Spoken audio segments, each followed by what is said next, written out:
I introduced myself to ChatGPT and I got 20 questions that will help me introduce myself better to my audience. So in this video, we are going to be answering 20 questions because I realized that even though I have uploaded over 180 videos on this channel and I have been here for 4 years, 4 years. I have never done a get to know me video, neither have I formally introduced myself. I think this will help us relate better as we are building a lasting community. This community will be big, so we need a video so that any new addition here can watch and be properly integrated into the family. You're welcome to my channel, so let's do this. The first question here is, who is Kemi Omorogbe? Well, Kemi Omorogbe is a 36-year-old content creator and fashion teacher. I live in Benin City, Edo State, Nigeria. I am a mom of 3. I have 2 sons and a daughter who are ages 8, 6, and 1. I'm the first daughter and I have 4 younger sisters and an elder brother. I grew up in Kaba in Kogi State. I attended my primary school and my secondary school in Kaba. I did my first degree at the University of Ilorin and I obtained a master's degree from the University of Ibadan, Oyo State, Nigeria. I have an amazing husband who is an indigene of Edo State, Benin City precisely. And I live in Benin City with my family. Oh yes, I studied physiology and I am the founder of Kemafreak Fashion Academy. That was kind of long, right? Let's move on to the second one. What inspired you to start creating content on motherhood, relationship, parenting, and faith? Well, before I created this channel, I was already a content creator on my sewing channel. So I was teaching fashion tutorial, and that channel is actually very niched because only those interested in sewing will visit that channel. And I just know that I want to share more. I want to build a community that I can relate to. I can just be wild. I can spread my wings as much as I want to. I didn't want to be limited in that fashion teaching niche, and that was why I created this channel. When I created this channel, I wasn't sure I wanted to talk about parenting, motherhood, or even lifestyle vlogs and all of that. Even though I wasn't ready, I just decided to let me just drop the channel here and we'll see how it goes from there. And yeah, God has been helping me. I just needed an outlet to express what God gives me. Okay. Where are you from and what was it like growing up in your family of 8? Okay, I already said I'm from Kaba in Kogi State, Nigeria. And growing up in my family of 8, it was interesting and challenging at the same time. Money and finances was a big issue when we were growing up. My parents always wanted us to attend good schools, so we were attending, the best schools around and struggling through it, So for us, other things aside from schooling was really a struggle. But most times, my parents made sure they provided food for us. They made sure that we had clothes to wear, and we were attending good schools, so people thought we were rich. If you didn't come to my house, you probably wouldn't know we're struggling so much. So they did their best. What's your role as the second born and first daughter in your family? Well, I don't think I have any special role. I am just one of the children. Because of how much we struggled growing up, I always had this notion in my mind that I must make it in life and help my parents out of that state of insufficiency. And another thing was, I didn't want my younger ones making the same mistakes I made. I mean, career-wise, relationship. So let's just say whatever I pass through, I see it as a lesson so that I can groom my younger ones to be better. Honestly, these days, I think I've, subdued that passion that I had to make sure, you can't force your ideology on people. So, but growing up, I know I was always like an advisor to my younger ones when they wanted to attend university, when they were thinking of courses to take. They look up to me and I try my best to advise them, depending on my knowledge. For example, I know that there was a time I was really against my younger ones going to science class because I went to science class and I didn't get the course I wanted. Looking back now, I feel like I won't be doing that at this age. I won't be so strongly and passionately against a particular line because there are opportunities that they can get even if I didn't get it. Okay, yeah, that's it. How long have you been married and what's your favorite thing about your husband? Yeah, I've been married for 10 years. This month, actually, in fact, some days ago was our 10 years anniversary. What's my favorite thing about my husband? It will be hard to just choose one. There are quite a lot. My husband is wise, so I see him as a voice of reasoning, even for me. A lot of times he has a very logical way of looking at things. So yes, I look up to him in that regard.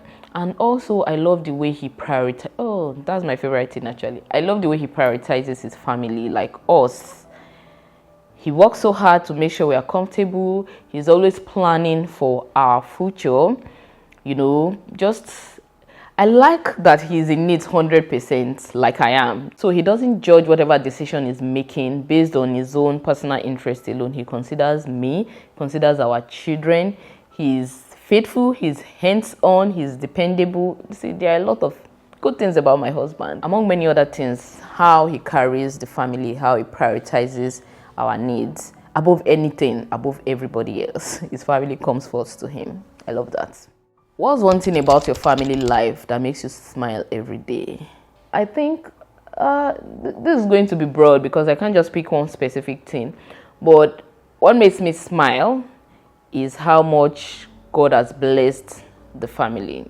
This home, our life, growing up the way I did, this is a dream come true for me at this point, okay? Maybe later we'll have another dream. I feel like currently I have the dream family I have wanted. My home, my children, my husband, and the blessings he has surrounded us with. They make me smile, and every time I think about it, I'm just like, thank you, Lord. Even though I may be stressed about a lot of things, but when I just, think about this, I appreciate God. The next question, how has motherhood changed your perspective on life? These questions, they are broad though. Motherhood has changed everything about my perspective of life, honestly. When I wanted to have children, when I felt like I was ready to have children, looking back now, I feel like I wasn't even ready. And I thought I was ready. I feel like now I am more sensitive to the plight of children, not just my own children. I don't want anything happening to any child. I feel like they're just so vulnerable.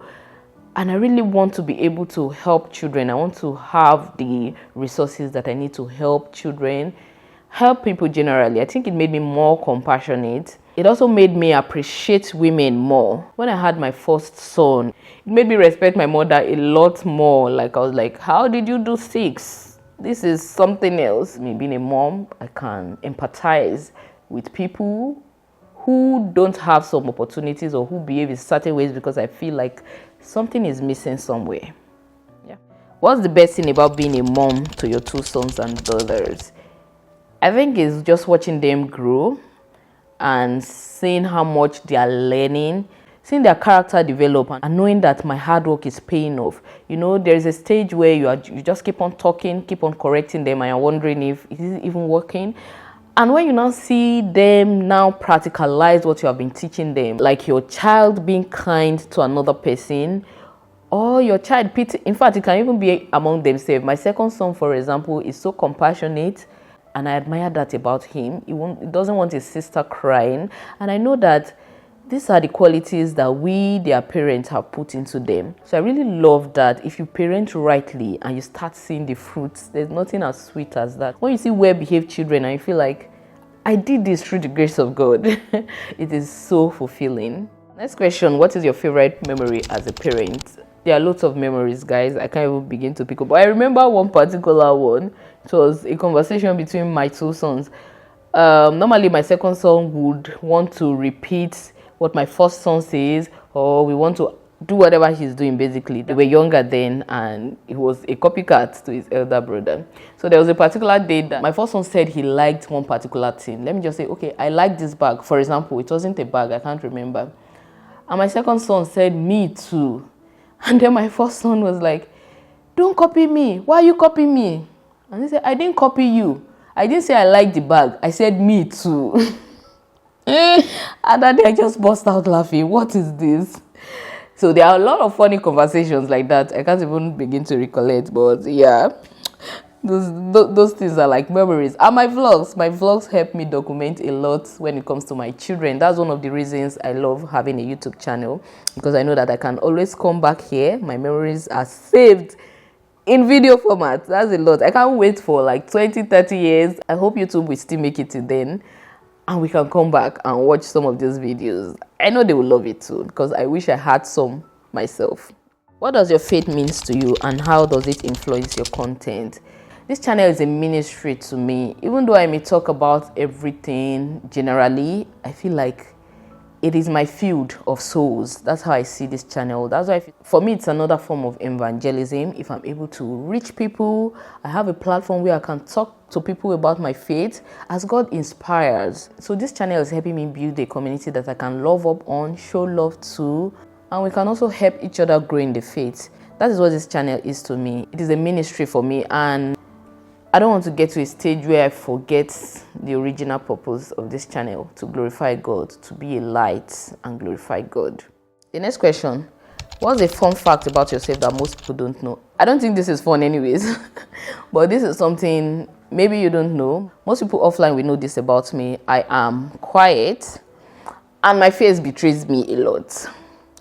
I'll be in a new environment and they don't know me yet, and they look at my face, you're a very gentle girl, you're a quiet girl, and it used to annoy me. I used to be very angry in my heart. I won't talk, of course, I'm a quiet girl, right? But I tried to change that. Growing up, I always admired those who were bold, but that was never me. I was quite timid growing up, and even as an adult, I have anxiety when I need to go out, when I need to go to the market, when I need to visit an office or do anything that is outside my space, because I love my space a lot. It is my comfort zone. But I know that anxiety is not the fruit of the spirit, so I'm constantly praying about it. So because my face betrays me a lot, people take advantage of that. You know, people always take advantage of quiet people. Those they think they can manipulate. People always try to do that to me. But I'm intelligent, and I come back to that all the time. That's one of the reasons I love low cut, because people look at me and they can't really figure me out like they used to anymore. So yeah, it is something I'm dealing with. I don't know. That's not a fun fact, right? How do you spend your time when you're not creating content? When I'm not creating content, I'm struggling a bit today, honestly. When I'm not creating content, then I'm being a mom. Is there another thing I do with my life these days? I'm being a mom, just doing my mommy duties, or I am sewing, or I am teaching fashion designing, maybe creating a video for YouTube or creating a course or something. Yes, those are the three things I do that takes a lot of my time: mothering, being a mom, and being a fashion tutor. What's a hobby or interest you've always enjoyed? I enjoy hanging out with friends. Unfortunately, I don't have so many friends now, but I love when I have genuine friends. I genuinely enjoy spending time with my friend. That's when I stop being the quiet me and just be a butterfly. Another thing I enjoy doing is listening to music, and I love reading. I used to love reading. Now I struggle to read, actually. I still love reading, but it is not just, unfortunately, it stopped being a priority. I used to read so much when I was younger, but these days, mothering it as well. What's one Bible verse or quote that inspires you daily? Mine is Matthew 5:14. You are the light of the world. A city that is set upon a hill cannot be hidden. I was given that scripture when I was in university, I think. I don't know exact dates, but I know that it's, when a scripture just speaks to you, bah, yes. And it colors everything I do now, even what I do on this channel. I am the light of the world. A city that is set upon a hill cannot be hidden. Because I'm a quiet person, many times I'm not quick to share my ideas or say my opinions. When God wants to tell you that, no. Go out there, speak it, live it. Don't hide it. You cannot be a light and you are hiding. Why? So Matthew 5:14 it is. What's your biggest goal for your YouTube channel this year? Well, for this channel, I just want to inspire people. I want to touch life. Yes, I want to get monetized. I want to get monetized on this channel. It would be nice to have something to motivate me to do more. 4 years I haven't been monetized. I know I took breaks in between these 4 years, but I want to get monetized. What do you enjoy most about connecting with your audience? I think I love the fact that we are building a community and just knowing that I am inspiring someone to be a better person generally. How do you stay motivated to create content consistently? Honestly, it is not easy. There were times where I had concluded I was going to close up this channel, but because of what it is and what it represents in my life, that is why I'm still here. It is not easy to stay consistent. But when God sends you, He gives you the strength, He gives you the ability, He gives you the drive. Even when I say I'm not creating content again, I'll just be having my bath and something will drop in my spirit. Bam. In fact, more than half of the ideas I have, I don't even write them and then I forget them. But the few you have seen so far are things that God has inspired me to put up here. That's actually a major motivation as well. Just knowing that you have something to offer. Even if I'm not being paid for it, I feel like somebody may need this. Somebody may need this. So I go ahead and I filmed the video. For instance, the video I filmed on, what's the title of that video? Let me check. Yes, this one, the thumbnail I used says marriage is overrated. My unpopular hard truth about marriage after 10 years. That video, I was doing something else when the idea came and I could not find a pen and paper to write it down. Then I took my phone and I recorded the voice note and it was almost 30 minutes long. I was there talking for almost 30 minutes long. So when it was time for me to film the video, I decided to listen to the voice recording so I could jot down the points so that I won't forget what to say in the video. But when I listened to it, I saw that there was a passion in my voice that I wasn't sure I could replicate. That was the reason I didn't film the video again. So I just took the voice notes and placed it over a video I already filmed, a vlog. It was supposed to be a regular vlog. But instead of talking in the vlog, I decided to layer the voice notes over it. I just did some small editing here and there and it became about 25 minutes long. In fact, there were some parts of the video that I had to extend to accommodate what I had said in the voice note. So that's just an example of how ideas come and we execute. The next question says, what is the most challenging part of being a content creator? I'll say editing. If you take editing off my work, you guys will be seeing video every single day.